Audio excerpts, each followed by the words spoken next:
Life. Did you hear me and Scotty talking about having sex with ghosts last night? Yeah, I was getting aroused until Scotty went down some rabbit hole with something with John going up some stairs or something, being Yeah. chased and scary. And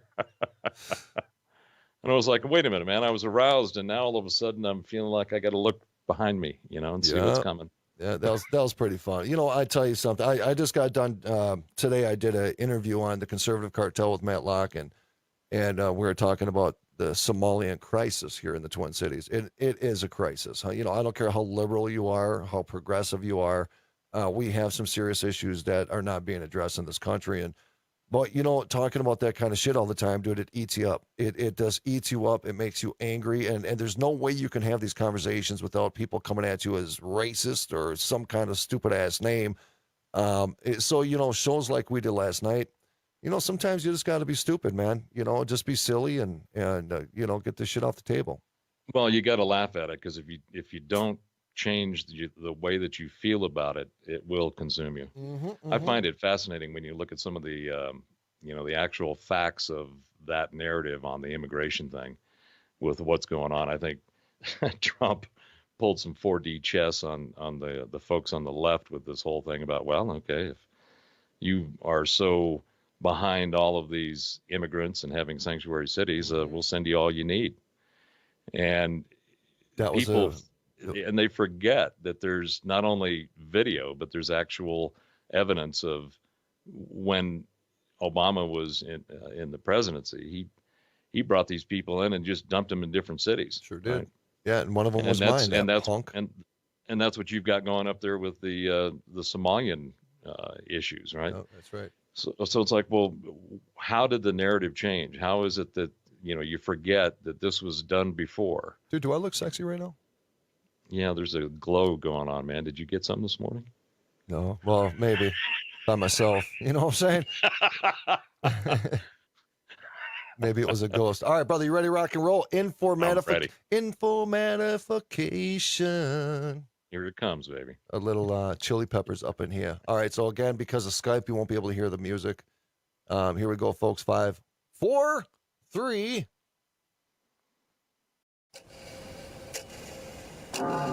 Midnight. Live from an undisclosed location somewhere in North America, Rocci Stucci is in the Situation Room.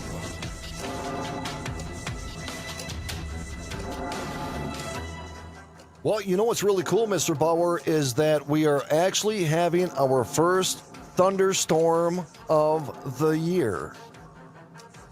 Now, are you getting any of the tornadic activity, or is it just lightning? Just and a good rain? old-fashioned lightning, rain, and thunder, bro. I'm going to tell you, is it weird? Is it because I have a chaotic mind or ADHD mind? Is it weird that I really enjoy this shit? No, I think that it's actually quite natural and normal. In fact, what we're going to talk about today is on the whole Informatica aspect is energy and how that energy is. We're electrical beings. I think we're in an electrical universe, and I think that the negative ions that come out of the whole electrical charge that comes out of the sky as different energies collide. I think that I love it.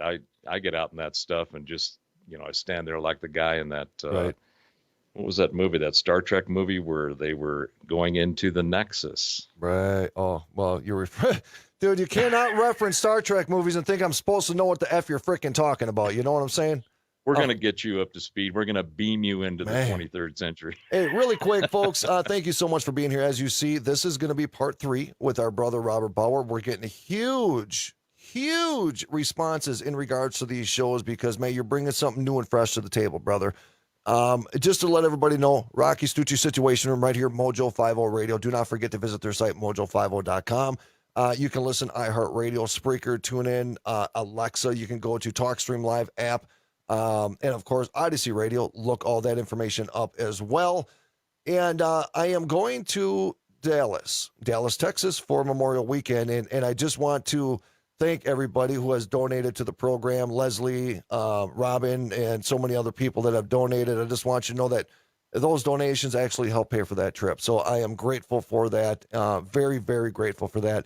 visit my site, streamingtalkradio.com. You can find all the information there, YouTube, podcasts, live streams, all that fun stuff. And Tar River Arms, America's first virtual gun store, making it easier, more comfortable than ever to purchase your firearms online, modernizing online firearm sales to accommodate the online generation, which is the new thing. Great guns, great prices, and great service, veteran-owned, veteran-run. Visit their site, traguns.com, traguns.com. Ladies and gentlemen, part 3 of Informatification with Robert Bauer. Robert the Voice Bauer. Dude, where's the hat today? Where's the hat? I can't find it. I think I left it in the truck. It might be in the back seat somewhere. Could be a ghost. And I said, And then I thought, well, where's my headphones? And I think they're in the booth. Hey, you know what? I got a question for you. Yeah. If we put together, I'm not talking something extravagant. I'm just talking some good old boys at some location somewhere. If we put a little something together, would you be willing to come up here and we can do like a 2-day panel discussion, group think tank, the live stream type of deal? Oh, man, that would be an honor. Okay. I'd love to do that. Well, let's set something up. Because I know we kind of whispered about it. I talked to Scotty about it, but he probably already forgot about it. Because he forgets shit all the time and then he cries about it. He cries a lot. But yeah, let's get something rolling here in the future. And I want to put something together where just great minds get together and we sit down and we have this open conversation about similar to what we talk about here, brother. Yeah, there's nothing like sitting around a table face to face and putting your marbles out there and kind of, knocking them around to see what goes on. You remember the old game back in school? You folded up a piece of paper into a triangle and you played football. Yeah, I did, bro. Still do. I still do that. Yeah, I still do. Yeah, I mean, yeah, bro. Yeah, I think that kind of interaction is something that we don't get enough of. And, the exploration of ideas and thoughts, there's just not enough of that going around. There's too much. It's almost like people are, they're not even playing chess. They get checkers and then they stick gum on the bottom of the pieces and stick them on the board. And it's like, well, you can't move anywhere. Let's see. You need to be able to move things around, connect dots, try to connect them and then see if there's any kind of connection. And that's, what I'm trying to do with this whole idea of this Informatica and the informatification of Informatica. It seems as though there's far too much information. It's like we were talking about in the last episode. There's a tsunami of information and people are getting overrun by it. And a lot of the information is not only contrived, but it is so entrenched into siloed aspects of the way in which people want to see information that they forget that, what you really need to do is you need to stop and look at the information you have. And you need to see what if it accords with something. And that's what I want to get into today. I'm not sure if the board's coming through here, but what I want to do is just to do a quick recap before we get into part 3, which is the message in the medium. So in the first episode, we talked about the transformative disruption. Right. And how information has gone through what we know as far as history and the information that we have. It's gone through various stages of, it started off on rocks and paper and skins. And then we get up to Gutenberg and we have the mass distribution of this information because of the ability to reprint it and make multiple copies. And then we get into the electric part of the age when we get into the telegraph, and then we got into the computerization and silica, and now this wide dissemination through these uniblabs that we carry around in our pockets. And then the second episode, we talked about the content continuum. And that was about what is the content that has been spread across all of these different types of devices and mediums with which that information was written down. And one of the key aspects there is that there's some key information that has been very consistent through history. And one of those things, and this ties into the part 3 today, which is this message in the medium. But one of those key pieces of information has been cosmology or astronomy or what has been coined as astrology and the whole aspect of energy. When you look at all of the information that has been consistent is there's always been this fascination with the heavens, with the stars, the planets, the cosmos, the constellations that make up what is currently defined within astrology. So you may be, when's your birthday? December 13th. So what does that make you, a Badass. Capricorn? That's what it makes me. A badass, dude. A badass. Yep. Sagittarius. Sagittarius. Sagittarius. So you're in orbit as a Sagittarius, right? That's pretty cool. Right. So Right. the constellation that makes up what is defined as Sagittarius is a bunch of points of light. And those points of light are fixed for the most part based on what we know of the timeline that we observe them. The ancient Egyptians, the Dogon, I mean, you pick a culture. Everybody paid attention to the heavens. And there were certain things that happened when those heavens were in certain positions, when they rolled around at different times of the year. You have all of the historic or all of the architectural monuments like the Stonehenge and even within the Giza Plateau, Right. the whole alignment with Orion and the significance of that. The pointing of the Sphinx apparently to the constellation of Leo, right around the time of the end of the last ice age. Some very interesting information. And it has driven the way in which cultures have paid attention not only to their own existence, but their role in the cycles of time. And the one consistent thing within all of this astronomy, which turns into astrology, is that there are these points in time. There are cycles within cycles. And that information has been one of the most consistent things that's been passed throughout history, even up to today. I mean, we use, even in the space program, they use constellations essentially as a galactic GPS, if you will, right? So that's been one of the consistent things within the content continuum. So today we're going to get into this whole message. What is the message that's coming through all of this content that has been transformative and disruptive throughout the history that we know? So I've made some notes and I want to read through some of this a little bit to give some context about what we consider to be truth and how truth is and finding truth is the most important part of looking into the content in the continuum as it transforms and disrupts what we know. Well, and trying to find truth in such a distorted reality, it can be very difficult at times. More than difficult, and this is one of the key components of this whole idea of thinking through the informatica that we deal with, because the more we're just consumed and overwashed with information, the more difficult it is to sort out the truth. And truth is really something that the word accord is really what defines what truth is. So let me read through a little bit of this and see if I can try to make some sense out of it. It is an evolving paradigm and thought run, one of these noggin joggins that I go through. So it will change over time, but I'm trying to set up a foundation for a way in which understanding the content can be sorted through so that truth is the result. What are the facts? How do you look at things to determine whether it's truthful or not? So I remember when I was in high school, there were 3 subjects that were extremely interesting to me. English, I failed at. I couldn't stand English. Getting into prepositional pronouns and predicates and all these things was like, okay, now you're really confusing the hell out of me. When I go home and talk to my parents or I talk to my friends, we use this language, but you're telling me that it has all these constructs. I just couldn't wrap my head around it. Interestingly enough, as I grew older, I aspired to be a cunning linguist. So when I was younger, language and English, I didn't care about. Now I care about it more. Right. Another subject was history. Totally fascinated by history.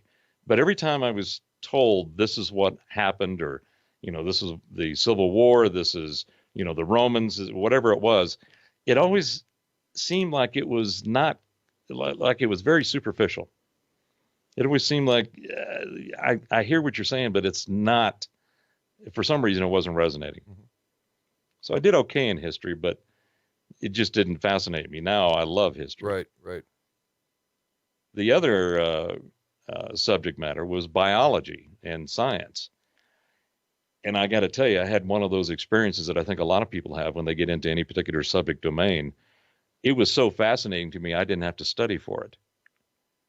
They'd put it on the chalkboard, they'd give me diagrams, they'd show different, we used to have, I don't know how many of you go back this far, but one of the most exciting times in class was when they rolled in the cart with the TV on it. Right, right, right. Right? I know, bro.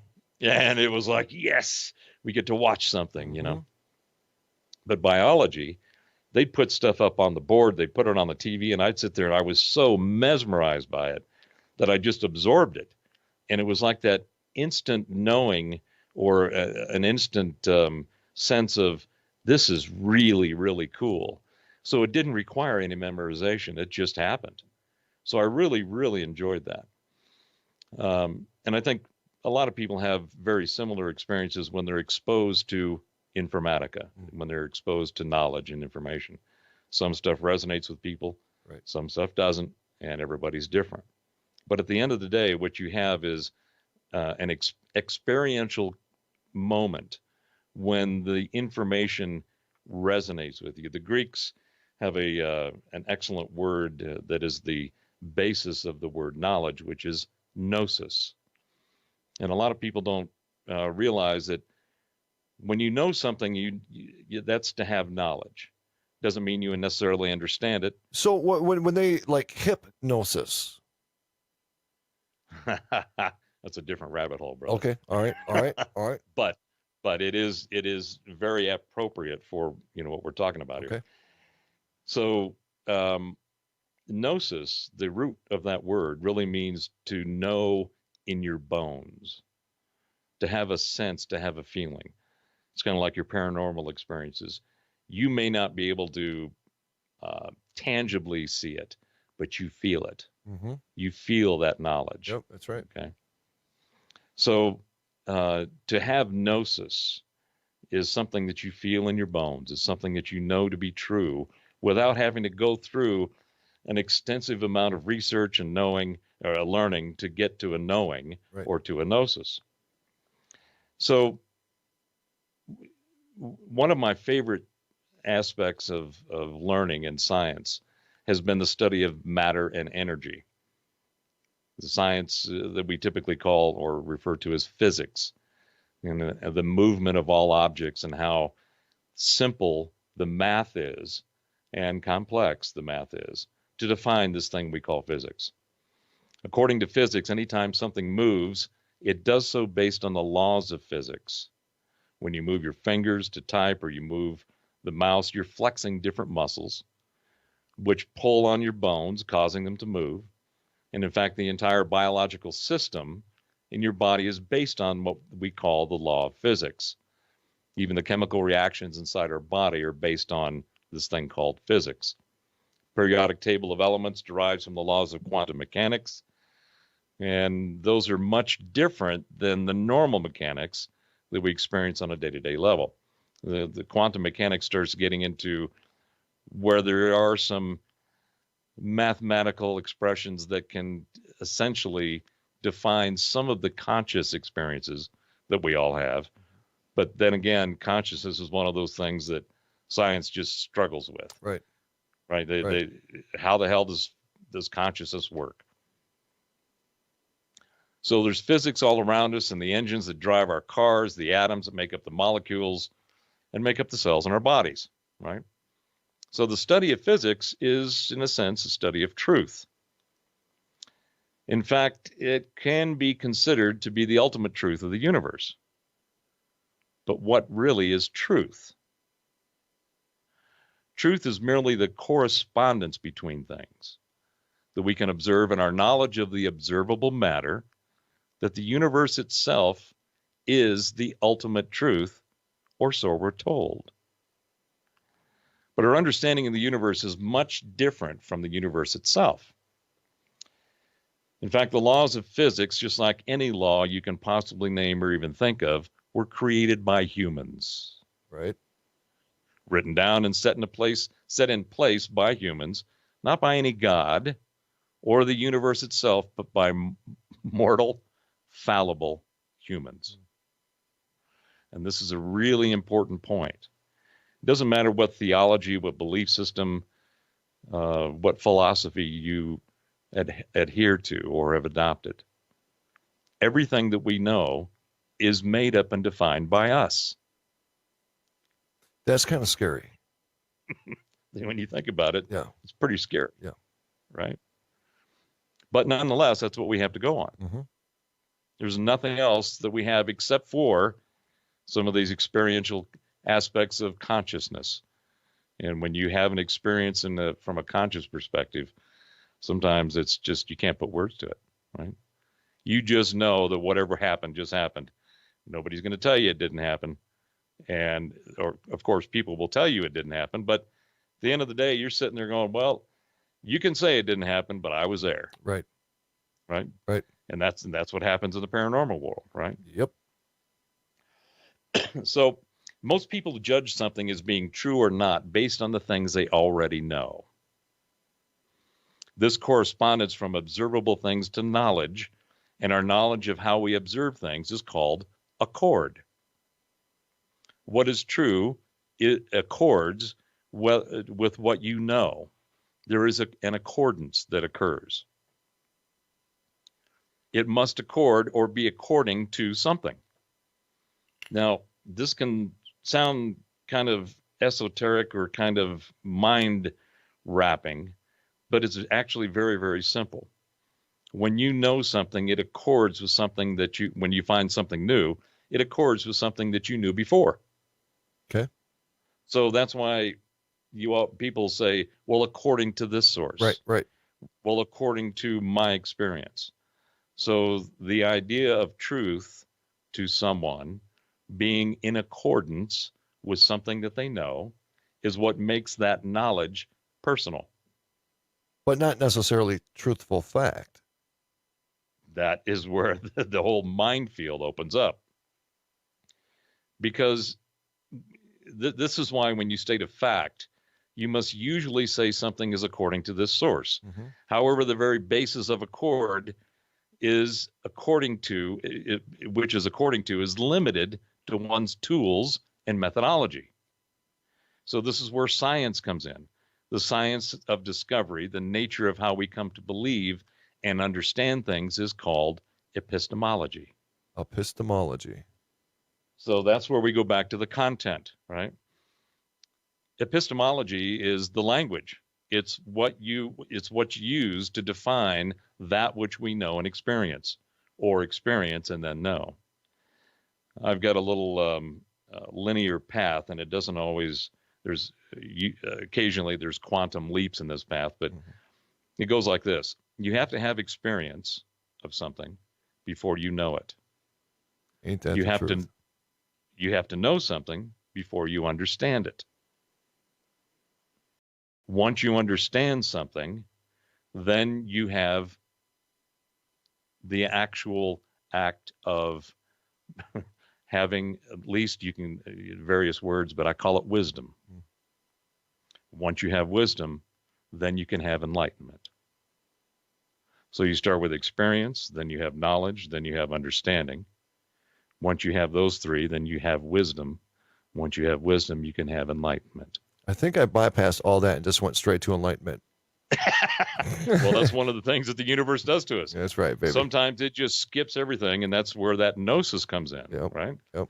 So you can have an enlightenment moment that is so profound that you know you are enlightened. You didn't have to, you had the experience, and you went right from experience to enlightenment. That's how I do stuff. I got ADHD, bro. I need to go right to the big dogs. You know what I'm saying? And that's how, and sometimes that experience in itself can throw your mind in such a loop that you're like, what happened? What went down just now? Yep. I experienced that a lot. So going back to this epistemology, when you take Informatica, when you take knowledge, you have to wrap it and explain it in some way. So you use words, and you put these words into constructs, and you string them together into sentences, and those sentences become an idea and a concept. And that concept then becomes something that is spread because that's what needs to be done in order for people to have some type of commonality of what they're talking about, what they're experiencing. So the way you control people's understanding to truth is to control the epistemology, right? Mm-hmm. So by controlling the epistemology, you're controlling the information that people are exposed to. And I know this this may sound like it's kind of all over the place, but there are some key elements that make the difference in the way that people look at, understand, process, and then react to the data that they're exposed to and that they form in their own world and their own reality. Dude, this may sound weird, but I'm only speaking in reference to myself, but I am completely on board with every single thing you've said. So I'm with it 1,000%. Wow. Dude, then I am successful. Dude, I'm with it. I'm with it. It's coming together. Folks, we have our brother Robert Bauer, Informatica Part 3 on the program today. Rocky Stucci, a situation room, brother. You know, I love having you, man, because, you know, you push my brain to the limit. You know, sometimes when we talk about current events or we talk about politics, sometimes I feel that makes me dumb. You know what I mean? Do you know what I'm talking about? You just, it melts your brain. It turns it into jello. I sit there and look at some of this stuff that's going on in the political discourse across the social fabric, and I'm sitting there thinking, I'm dissecting what I just heard. I'm listening to all the disconnects, and it gets to a point where I have to turn the channel. Yep. Right. Because there's so much inane disconnect in not only the information, but the way it's expressed. Right. And it's like, okay, I'm not even going to bother trying to decipher what just went down. Just hashtag walk away from these psychopathic freaks, ladies and gentlemen. Hey, Robert Bauer on the other end of the microphone, Rocky Stucci, Situation Room right here, Mojo 50 Radio. We're going to go catch our breath. When we come back, we will continue this and much more. Do not go anywhere, folks. Stand by.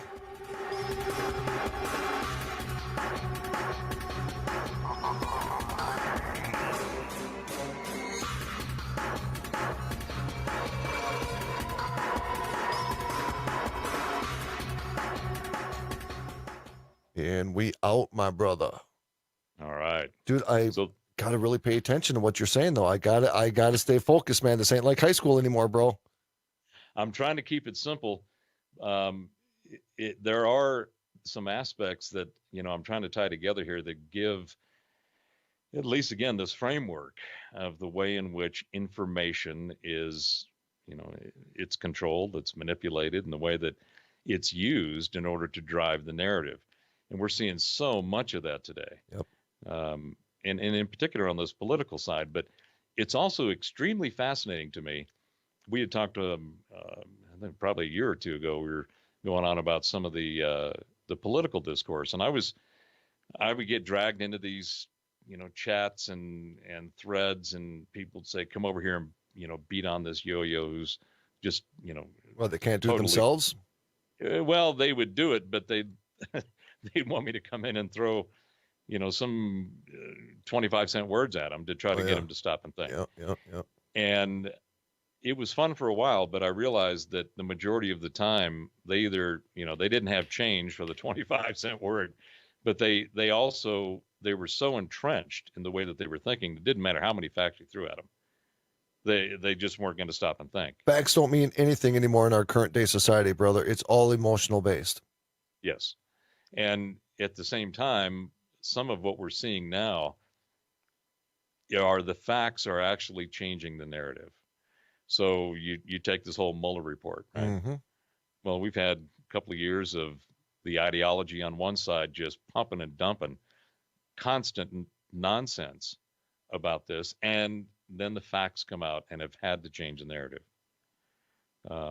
I've noticed it over the last week in particular that the headlines on the ideology on the left is they've almost gone silent. They can't talk about these things anymore. And then you look again, facts, their ratings and the viewership is going in the toilet. It sure has. Well, they can't deny those facts. Well, what do those facts mean to, what has gone on? Well, it's changing the narrative. So at the end of the day, and this we're going to get into this in the second part, is that, the lies have speed. Yep. Truth has endurance. Let's rock and roll, brother. Lies has speed. Truth and endurance doesn't. But truth has endurance. The truth has endurance. It's deep, bro. It's deep.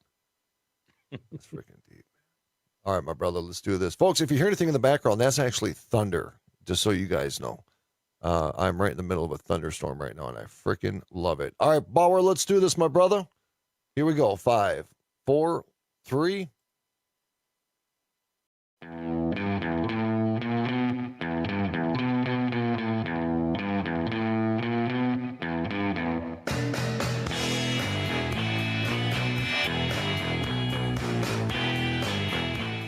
Yes, folks, just like Miss Audrey just put in that chat room, hashtag that baseline, though. Ladies and gentlemen, welcome back to our segment number 2 of Rocky Stucci's Situation Room and part 3 of Informatica with our brother at arms, Mr. Robert Bauer. Ladies and gentlemen, have you ever bloated after eating, get abdominal distension, tightness, feel tired and heavy after eating a meal, have unpredictable bathroom habits? Well, we have the answer for you. That's called a Trontil. 90 capsule box is normally $39.95, $40. When you buy 3 with their coupon code, you get a 3-month supply of bloating and digestive relief for only $99. All you need to do is go to lovemytummy.com and use the code word mojo. Lovemytummy.com, code word mojo. And do not forget to visit my website, streamingtalkradio.com, and all the information for the live streams, the shows, the iHearts, the podcasts, everything you need to know. The YouTube channel is right there, streamingtalkradio.com. Brother Bauer. Yes, sir. Let's break this down. We're going to break it up, spread it on the table, and see if we can put it into a different form when we get done. Weird. I can go so many directions on that comment. All right. So Informatica, message in the median. So the whole idea is that, what is the message? What is the content that's the continuum of the content that's in the message, in the medium? What is that information? How do you define what is true and what isn't?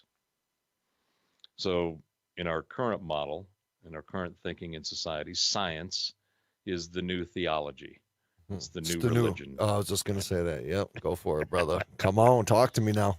And I mean, you can go up and down multiple different silos of the science realm, and you can find all kinds of just some amazing stuff. Dude, I asked, was it you that I asked that same question, or was it Roberts in regards to, we're seeing this influx in atheism. We're seeing a rise in atheism. We're seeing a decrease in Christianity, and of course, other religions are other religions. But is science and technology the new religion of today? Well, I think that when you think about it, atheism is just another theology. Mm-hmm. Okay. Yeah.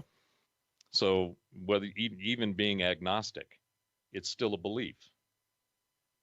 So it's fascinating. I don't think people realize that a lot of the great thinkers, the Heisenbergs, the Niels Bohrs, the Teslas, these people were extremely deep into what would be considered today, and even at the time for the most part, mystics. Mm-hmm. Newton was an alchemist. He was also a mystic. He followed the Christian theology, but he was deep into the mystic arts. Da Vinci, deep into the mystic arts. Esoteric and exoteric knowledge and information from the mystery schools. Would that be magic? Oh yeah. Okay. Magic is one of the most phenomenally misunderstood yet most powerful aspects of the content in the continuum. Dr. Dean Radin's new book, Real Magic, highly recommended. Dean Radin is a neurophysicist at the Institute of Noetic Sciences. And he's been studying consciousness and psychology for 40 years. And and he's got some amazing books. Um, One of them is called Supernormal. He gets into the whole aspect of consciousness and how consciousness is one of the, actually the most powerful aspect of reality. So what he did with this new book, Real Magic, is he looked at how magic and what has been defined as magic has evolved over time. Um, for example, anytime a practicing magician or someone who was practicing the craft, the magic arts, every spell, every connotation, every experiment was an intentional act. Consciousness was a part of what they were doing. So over time, astrology became astronomy, alchemy became chemistry, right? And a lot of people don't realize that science was actually a part of philosophy when you go back to the Enlightenment. So practicing consciousness, intent or intention, as it relates to any particular act, hell, getting up in the morning is a conscious act. It's a tough conscious act. You have to be intent to get out of bed and get that coffee pot That's going. right. Right.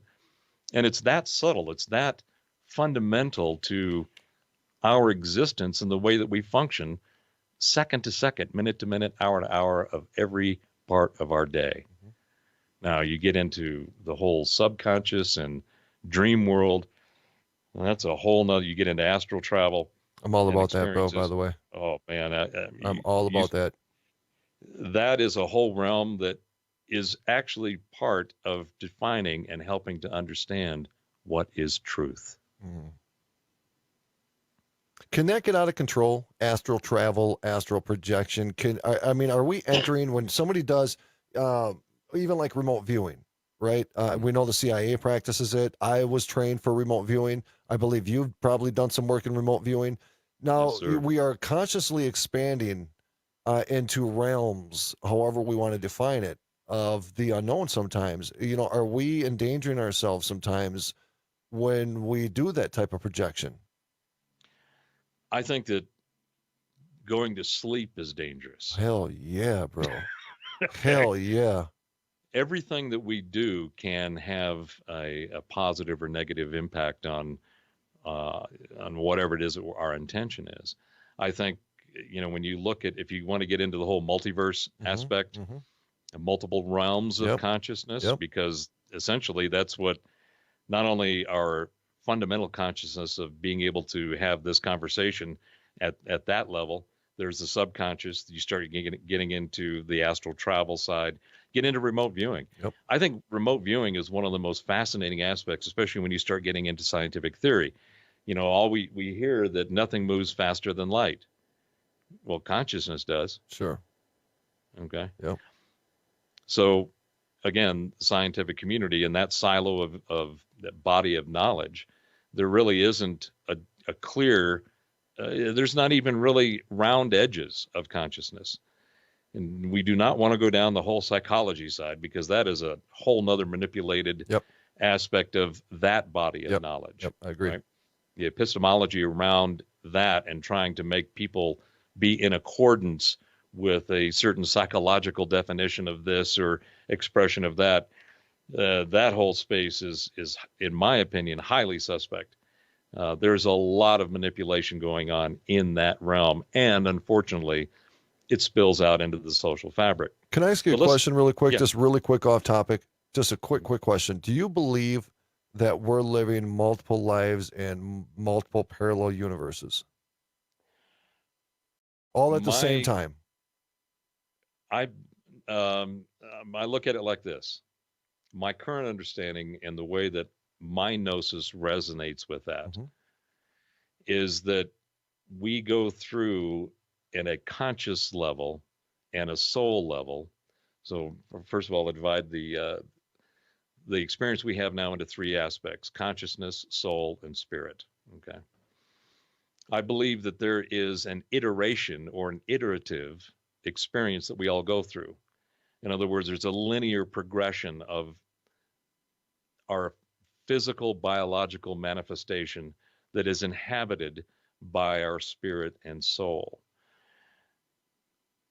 So, from that aspect, yes, there are multiple versions of ourselves, but we only exist in an individual expression at any given time. Now, does that mean that we cannot or can go back and experience different lives? There's a lot of evidence that shows that that is a very real possibility. But I think that the most interesting aspect of being able to see and experience, or at least experience whether you see it or not, is from the aspect of remote viewing. In remote viewing, there seems to be no boundaries of time and space. Right. And there seems to be no boundaries of necessarily any dimensions. What is remote viewing? It's a conscious experience. It's being able to tune into frequencies. And this gets into this really important aspect of energy. If everything is energy and all the matter that we see is an expression of consciousness and energy itself, then being able to experience and go to various manifestations of those energies and that consciousness appears to be something that could be done with the whole aspect of remote viewing. And one of the things that I find extremely fascinating about remote viewing is that you don't have to be in any kind of altered state. Right. Yep. It's a focus of the mind. So if everything is consciousness and energy, and it's a matter of tuning into the frequency of that energy and that consciousness, I think that's how remote viewing, astral travel, multiple incarnations of life and consciousness, I think that's the key. Tesla said, if you want to understand the universe, think in vibration, frequency, and energy. Right? I think the boy was onto something hard. That's extremely fundamental. Yeah, that's right. Yep. It's a shame. So being able to identify a frequency and being able to tune into that frequency is the portal with which one uses to access that experience, that data set, that time, that space. And to me, it's extremely simple and very fundamental, but it's way profound. So back to your question is this something that can be dangerous? Well, yeah, I think that depending on where you go and what was going on at the time, right. If you're not ready for it, then I think the profundity of that experience can just tip you over, send you into a loop. I mean, the same thing happens when people use various psychedelics to go into different realms. Terence McKenna goes on about the various entities that he encountered through his psilocybin journeys. Yep. Some of them are real nice beings. Some of them are just scared the hell out of him. Right. But then that goes back to what is your individual constitution? Are you at a point where in your iterative development, where you're strong enough within yourself to be able to encounter some of these negative experiences? Because there's one constant throughout what we at least see in the universe. There seems to be a creation destruction cycle that is constant. Right? Yep.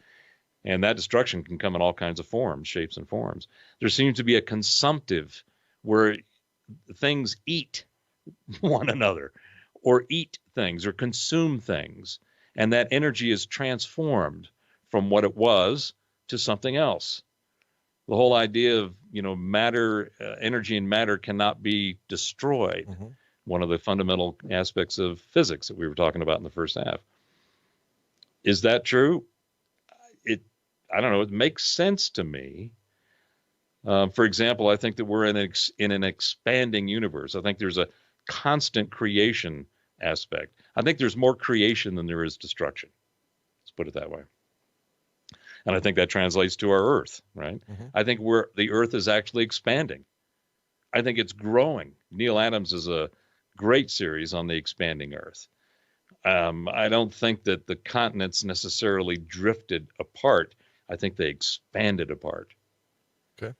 All right. I think that the core of the Earth is not an iron core. I think it's plasma. Also, it's not hollow.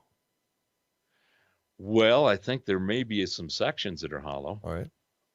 I think that there may be some entities that could potentially inhabit some of these hollow spaces. So you know exactly where I was going with that question. That's why I threw that in. Yes, sir. Thank you very much. Thank you very much. And that goes back to this whole aspect of what is consciousness and energy and other dimensions. Are there other beings? What was it?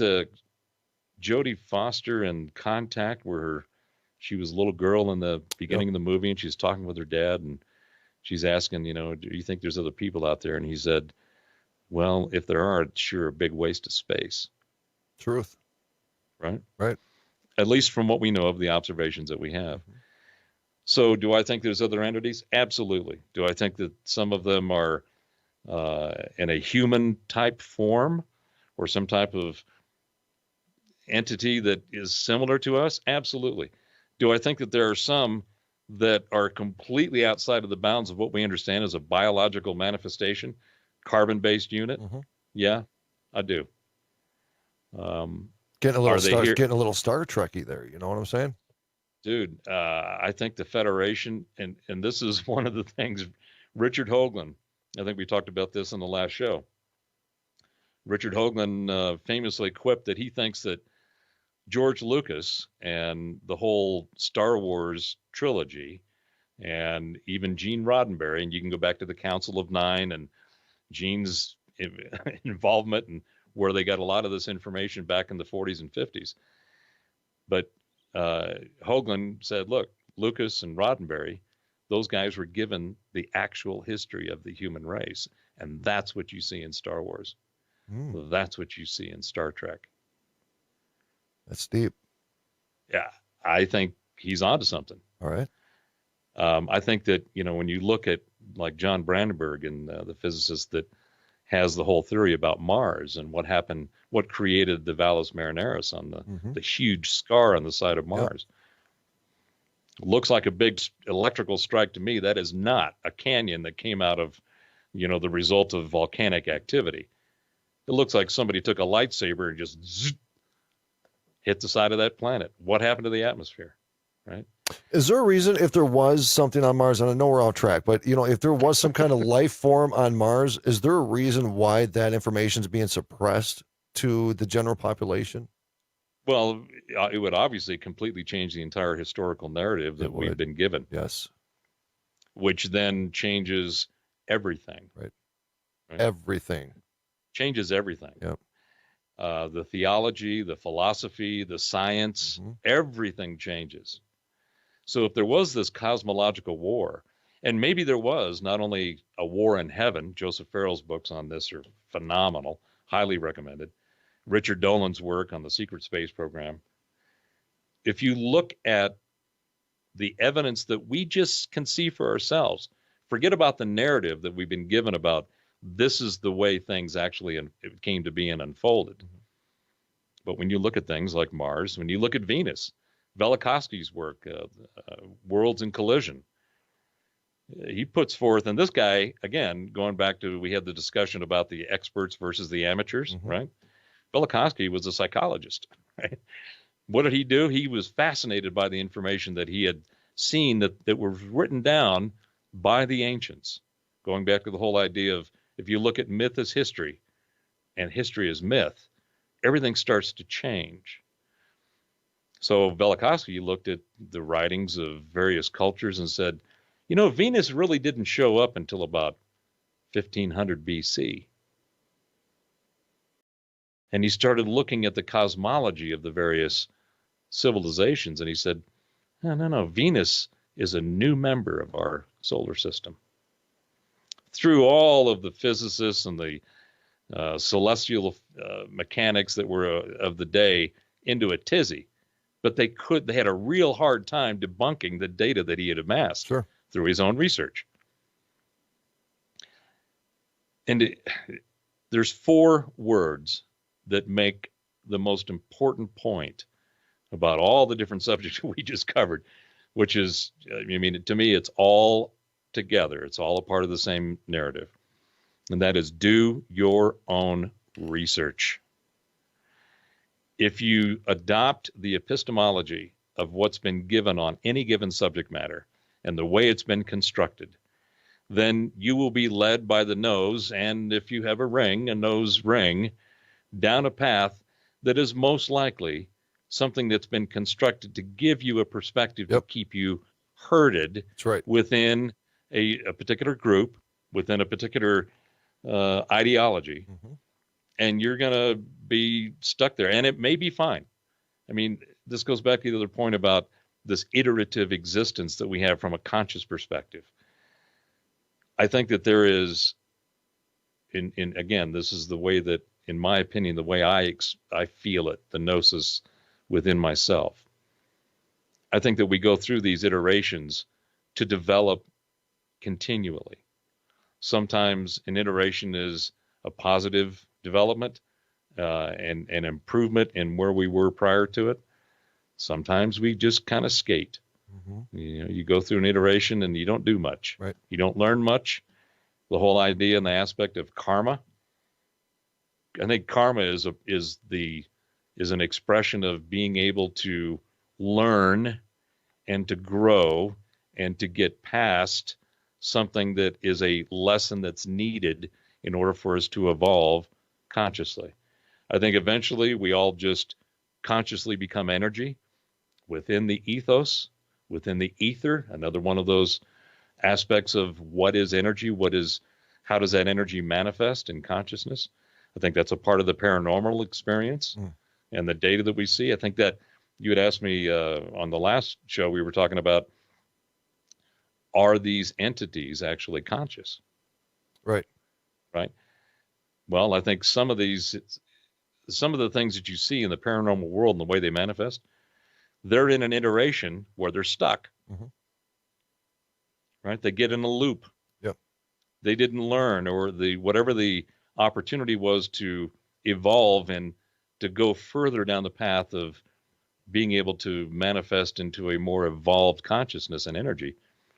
They just skipped that lesson, or they skipped that opportunity. They got stuck.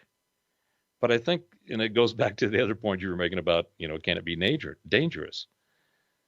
Can you get stuck in a loop, in a negative loop? And I think absolutely. So, when we talk about energy not being able to be created nor destroyed because it already exists, right? Is this probably why, a lot of people believe in reincarnation? And if energy from a human being or a conscious energy leaves my human body after I die and it goes into another living form, right? It can't be created nor destroyed, but transfers from one source to another. Does my intelligence, does my information travel with that energy into a new life form? Now that's to the reincarnation theory now. It goes back to the 3 points or the 3 aspects of reality and the way that we are manifested, again, from my opinion and my perspective. The soul is the essence of the energy that makes up who you are. The spirit is the personality of that soul. The consciousness is the manifestation of those 2 things coming together. And then the biology is the form that it takes.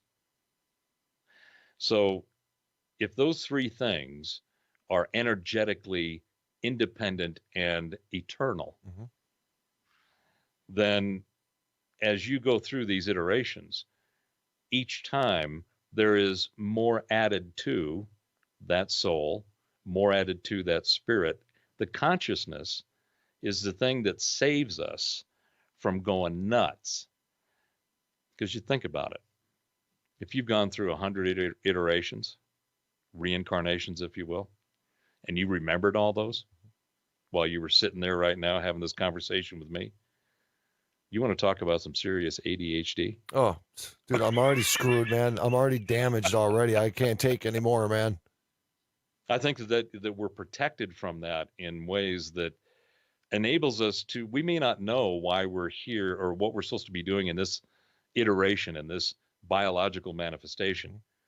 We'll find out if we're paying attention, if we're trying to find and learn as much as we can in this iteration. That's where, people, bad things happen to good people and good things happen to bad people. Right. Yep. There's a reason for that. And I think it's part of this karmic iterative experience that we go through as energetic beings. So if everything's electrical, if the entire universe is an energetic, electrical based expression of consciousness, then it's continually evolving, it's continually expanding, and it's something that enables us to learn and grow and participate and be a part of this magical thing that we call reality. And that's where the true joy and an experiential manifestation of just being alive happens. Being alive is a very cool thing. I tell you, I'm amazed every time I open my eyes and the brain turns on. Being spiritually awakened and enlightened is even more glorious. It is, and it goes back to, what is the definition of spirituality? What is the definition of being awake? Right? I mean, one of the things that irritates the hell out of me is this constant redefinition of words and terms that, you get used to a way in which you think about the epistemology of whatever it is that you're thinking about. Mm-hmm. And a great example is the damn thing about being woke. I think that there's people that are so woke, they're so far out over their skis, they don't even know what they're talking about, but they've taken that word and they've hijacked it. And they said, okay, if you're not woke, you're not enough. Yeah. It's like, well, wait Shut a minute. up. Shut the hell up, Paul. Forget about us smacking you in the face. I'm so sick of those woke people. And that's part of, again, going back to facts. You see all these people redefining words and coming up with new terms, and they push this narrative, and the next thing, and everybody gets wound up about it. They get their emotions and then emotional energy wrapped into it, and they start pushing this down the road, and everybody has to put up with it and listen, and you sit there and go, okay, yeah, get it out of your system, please. Lasts for a little while. Yep. Then all of a sudden new data shows up. Boom. And all of a sudden you weren't as woke as you thought you were. Yeah, that's right. She'll shut up now. Right. So yeah, you can take your little storyline and you can go get into your little group. And what's really fascinating, I think too, that people are missing is that there's really a minority of very noisy people that are driving a lot of this discourse. See it every day, brother. And it blows me away that it gets as much attention. But the reason it gets attention is because there is a feed that grabs that information, and in the traditional sense of television, newspapers, the media in general, if these people aren't hornswoggled and turned around and manipulating the narrative and shoving it down the traditional pipes of data feed, this is one of the most absurd examples of people trying to control people, but it's fallen apart in front of them, and it's glorious. Ladies and gentlemen, our brother Robert Bauer, who you will see on this program at least a minimum of once a week. This is Informatica Part 3. We literally are down to the seconds. I will link all of Bauer's information, how to contact him, how to follow him. I'll put it all on my website, streamingtalkradio.com. Thank you all so much for being here. Tomorrow night, Scott and I, we're going to talk about the Fernhill House. We're going to continue this conversation more next week with Mr. Bauer. And a lot more to go. Ladies and gentlemen, we love the hell out of you guys. Remember, rule number 1 in life, don't take shit from no one. I love the hell out of everybody. You guys have a good night. Talk to y'all later.